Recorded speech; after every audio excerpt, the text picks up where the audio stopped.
I started using it to go out at night just for a walk round, and it was wonderful, you know, hiding from people. Used to feel like a vampire. I only went out at night.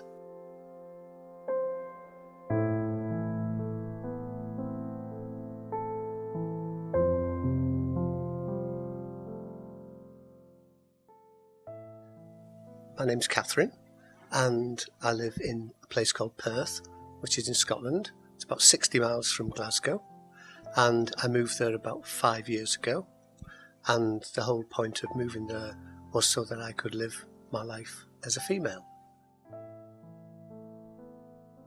The first time I can remember feeling that I wanted to be a girl was when I was about, I think, 7 or 8 years old. You know, when a girl, say, is a bridesmaid and she has a lovely dress on and she has her hair done beautifully, and I always used to look at girls and think, oh, you know, why can't I do that? I never spoke to anybody about it because I felt then it was so wrong. That was my feeling, and I went through a lot of my teenage life feeling guilty. I wasn't very happy as a teenager because I felt guilty and really felt I couldn't say anything to anybody because they would just laugh at me. It would be unheard of to go to the doctor. I actually did hear of somebody in the newspapers going to the doctor, and they gave them electric shock treatment, which they don't do it nowadays because it's terribly dangerous, but they used to put electrodes against their head and brain and shock them to try and cure them. What a lot of trans people like me do is they carry spare hair. This is my blondie, so I can be blondie, and that's really just a safety thing, so that if there was a terrible scene and kids came up, grabbed this off and ran away with it and I couldn't catch them, I would be able to just go into a shop quickly, ask for help in a shop, put that on, and at least I would be, you know, back to normal, so to speak. Suddenly blonde, but nevertheless, at least I'd be okay in myself, and I'd be able to keep walking without being terribly embarrassed. My name's Sara Sivesson.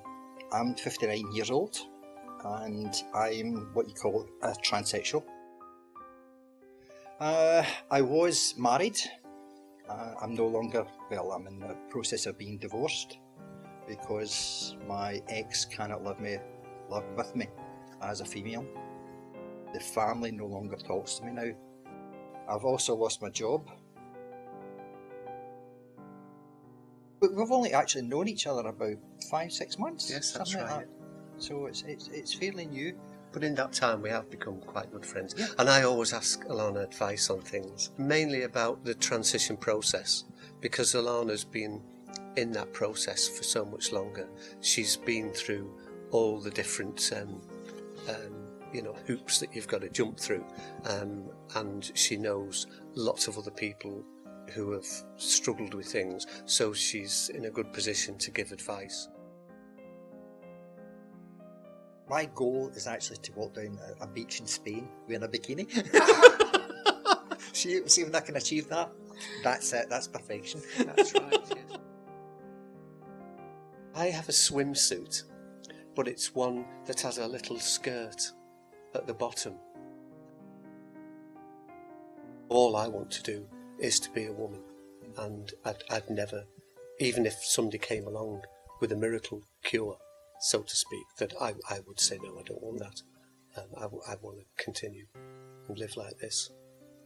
Yeah, you'll find that with most transsexuals. They wouldn't, if someone had a miracle pill and they said, right, take that and you know everything will be right, but you will be the gender your body is.